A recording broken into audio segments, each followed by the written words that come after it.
It was the way to find my own music was going through that music.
So after some fumbling around, Roswell Rudd and I, we formed a quartet, and we just played monk tunes, only monk tunes. We wanted to see what was happening with this music, what it was all about, and why it sounded so good, and why it was so interesting, and why it was so hard to play, and why nobody else was playing it.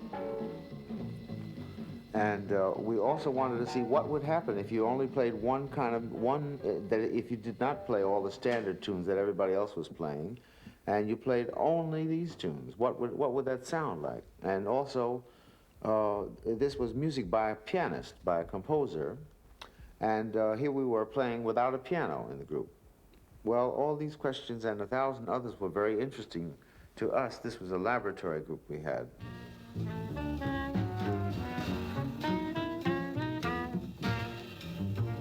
But nobody wanted to hear about it as far as giving us a job. So we had to invent our own jobs. And we played many coffee shops and lofts and various cafes and bars and theaters where we would play for the door. Well, these were the years of struggle in the early 60s, and New York was getting harder and harder. There was many exciting things in the air. Ornette Coleman, the new thing, and the Third Stream, and we were really under the ground. But what we were doing was very interesting, as proven by the fact that 20 years later it seems even more interesting. So we kept on, and we kept this group going through thin. There was no thick at all. It was just thin for 3 years, and we learned a lot. And there is one record that survives from that period called School Days, and that's what it was for us, as School Days. I think the experience with playing Monk's music and getting to the bottom of it and going through it led to the freedom on the other side. And finally, at the end of that long period, I began to uncover my own music and started to write my own pieces, which I'm still playing.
I liked the fact that I was alone doing it because I wasn't distracted by anybody else's research.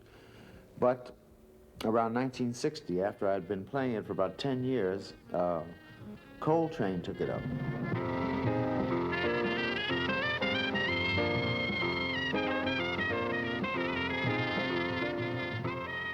After having heard me play it, he went out and bought one because he had been looking to go up from the tenor saxophone and split his sound and go higher.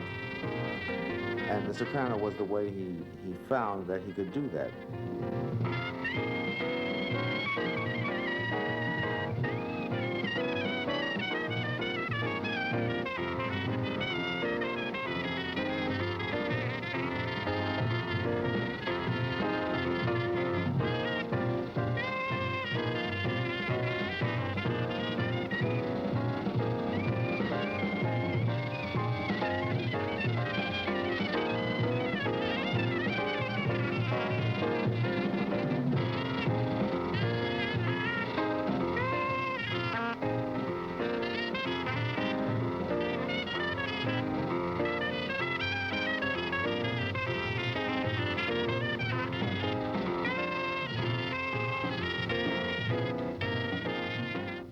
So there I had some stimulation from somebody else doing something on that instrument. And there was a moment in 1960 where we were both working in a club in New York at the same time. And we were the only two soprano players in the world that I know of playing modern jazz, and we were both working in the same club opposite each other. I was with Monk, and he was with his own, the first quartet he had, and there was the soprano. So that was the birth of the modern jazz soprano, I think, in that club gig right there.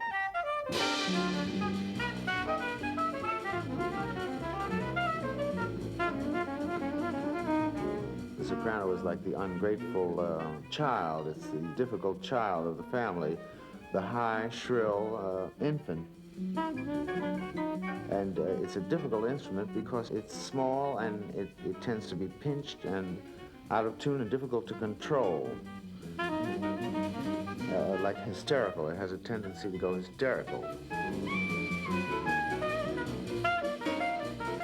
I just had to really work on these negative aspects of it and try and tame it. It's like a horse where you keep riding it and keep riding it as a wild horse, and after a while you get control of it and it starts to respond and starts to cool down.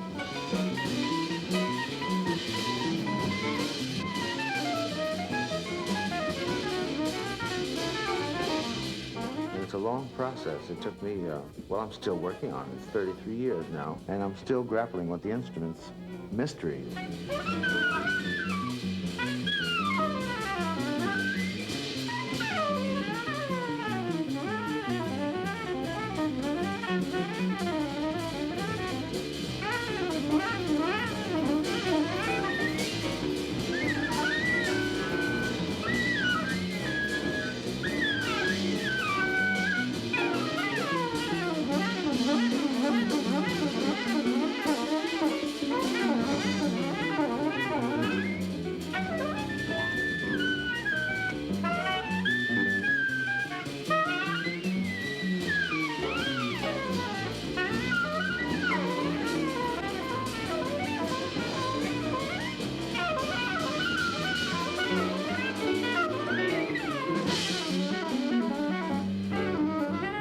What we want to do is to play the way we play.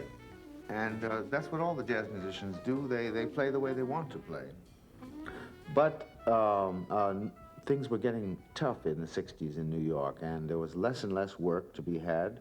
And I was working days, and I couldn't play, I couldn't survive as a musician.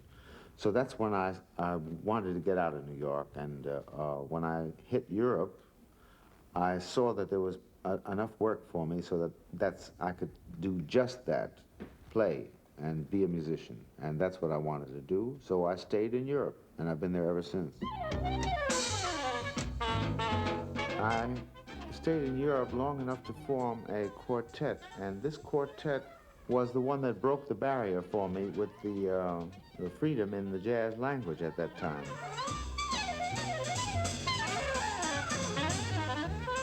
We had been playing tunes and keeping the beat and playing very strictly up up to that moment, and it was around 1965 that we broke that barrier and we just started to play freely. Well, that's a long story, but we were tired of the tunes. We worked on the tunes, and this includes the monk tunes that we worked on so carefully for so many years. We got tired of them after a while. Isn't that funny? So no matter how high the quality of something, you can't dwell on it forever because you get tired of it. You get sick and tired of it. So you have to leave it.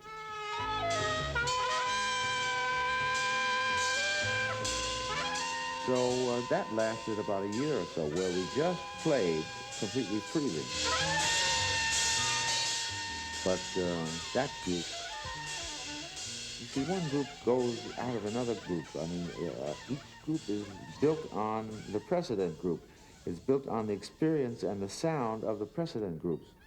And all these different groups that you have, they ultimately lead to the group that you stay with. And that's the group that I have now, is a long, enduring group, 12 years now. And, well, it's very important to be able to play with the same people all the time, I think, because that way you can make some progress, because they're your friends and they trust you and you trust them, and you have the freedom to take risks together. And the possibility of making magic because you know each other so well and you know the music that you're playing so well that you can achieve, well, magic is the only word for it. And not every night, but sometimes. So this was my whole quest all these years, was for interesting enough material played by good enough players so as to really find something truly challenging and alive. And I think we've got it now with the current band. Elaine A.B., she's got the ear, the golden ear, and my job was to bring the song form back into the jazz. And hers is the voice that allowed me to find the way to use the word in the jazz.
Steve Potts, the saxophone, we've been together for about 12 years now, and what we do is an indissoluble unity. It's like two players making one sound, and he always is going to keep me on my toes at all moments, and this is good for me. I need this.